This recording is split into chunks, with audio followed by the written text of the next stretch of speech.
안녕하세요, 청소년 여러분. 세상에서 배울 수 없는 하나님을 아는 지식. 계속해서 우리는 예수님에 대해서 알아가고 있습니다. 예수님을 알아요. 요 부분은 내용이 좀 긴 편이고 또 여러 개의 부분으로 나뉘어져 있어요. 그만큼 중요한 부분이라고 생각을 해주시고 같이 잘 따라와 주셨으면 좋겠습니다. 오늘은 예수님은 완전한 사람이셨습니다. 라는 주제로 예수님의 인성에 대해서 살펴보도록 하겠습니다. 예수님께서 하나님이신 것은 이미 앞에서 배웠습니다. 성부 하나님, 성자 하나님, 성령 하나님의 세 개의 위격 중에 하나의 본질을 가진 세 개의 위격 중에서 예수님은 성자 하나님에 해당하시는 거죠. 예수님은 삼위일체 하나님, 성부 하나님, 성자 하나님, 성령 하나님 중 성자 하나님으로서 우리를 구하기 위해 왕좌를 버리고 이 땅에 내려오신 하나님의 아들이십니다. 우리는 이것을 성육신이라고 표현하기도 하죠. 예수님께서는 성자 하나님이셨지만 동시에 우리가 보고 만질 수 있는 진짜 사람이시기도 하셨습니다. 만일 우리가 당시 예수님과 같은 시대와 같은 나라나 같은 동네에 살았다면 예수님과 오가면서 안녕하세요 라고 인사도 하고 함께 식사도 했을 것입니다.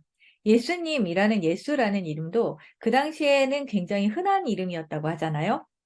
예수님께서는 완전한 사람이셨기 때문에 아기였을 때는 정말 아무것도 본인의 힘으로 스스로 하실 수 없이 요셉과 마리아, 엄마 아빠의 돌봄을 받아야만 하는 존재였습니다. 하나님이신 예수님은 모든 것을 알고 모든 것을 하실 수 있는 전지전능하신 분이시만 동시에 인간이시기 때문에 예수님은 하나님의 말씀을 배우고 공부해야 했습니다. 또한 예수님께서도 완전한 인간이시기 때문에 우리와 같은 삶에서 일어나는 각종 문제와 어려움을 겪으셨습니다.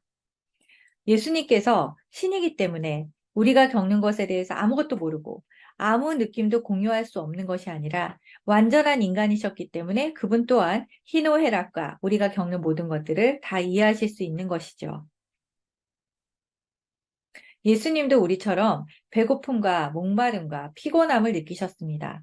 슬퍼하셨습니다. 힘들어하셨습니다. 하기 싫어하시지만 순종하시려고 애를 쓰며 기도하셨습니다. 그분은 인간이셨기 때문에 십자가에서 못 박히셨을 때도 인간이셨습니다. 그 극한의 고통을 다 느끼셨습니다.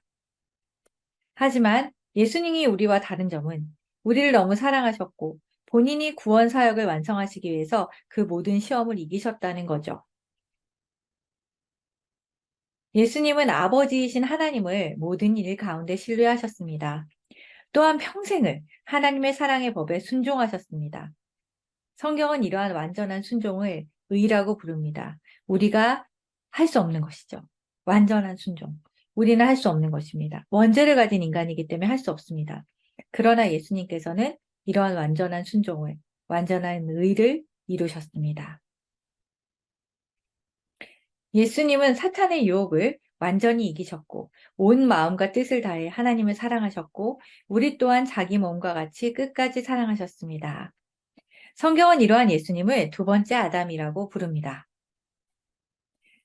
여러분 기억나시죠? 첫 번째 아담은 자신의 자유의지로 하나님이 아닌 선악과를 선택했습니다. 그는 하나님을 온전히 사랑하는 데 실패하여 세상의 죄와 슬픔을 가져왔습니다. 그러나 예수님은 완전한 신이자 완전한 인간으로서 완전한 순종을 통해서 자신의 의로운 삶을 우리의 죄를 위해 내어주셨고 우리의 생명을 우리의 생명과 바꾸어 주셔서 본인의 생명을 우리의 생명과 바꾸어 주셔서 우리를 의롭다 칭해 주셨습니다. 원래 예수님이 받으셨던 모든 고초는 우리가 받아야 될 것이었죠. 예수님은 다른 것이 아니라 자신의 생명을 우리의 죄의 대가로 지불하셨습니다. 우리는 그 생명을 값없이 은혜로 받았습니다. 우리는 예수님께로 돌아와서 예수님을 믿고자 결단하면 이 은혜를 우리의 의와 상관없이, 우리의 노력에 상관없이 모두 받을 수가 있습니다. 말씀에서 한번 이 부분을 찾아보겠습니다. 히브리서 4장 14절에서 15절입니다. 함께 읽겠습니다. 그러므로 우리에게 큰 대제사장이 계시니 승천하시니 곧 하나님의 아들 예수시라. 우리가 믿는 도리를 굳게 잡을지어다. 우리에게 있는 대제사장은 우리의 연약함을 동정하지 못하실 리가 아니요 모든 일에 우리와 똑같이 시험을 받으신 이로되 죄는 없으시니라. 아멘. 히브리서 5장 8절에서 9절.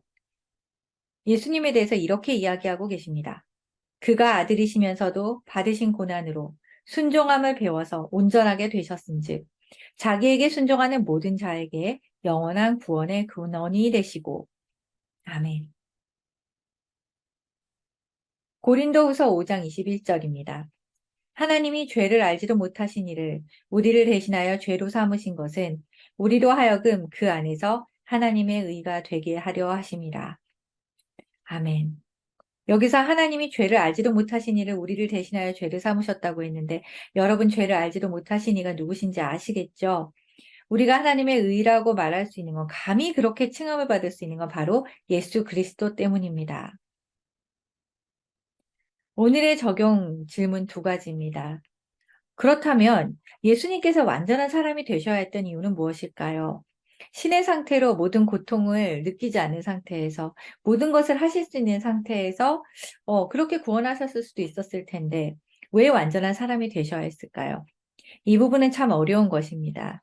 선생님들의 지도를 받으면서 한번 곰곰이 생각해 보셨으면 좋겠습니다. 2번째 질문입니다. 예수님은 우리의 죄의 대가로 무엇을 지불하셨을까요? 우리는 그것을 어떻게 받을까요?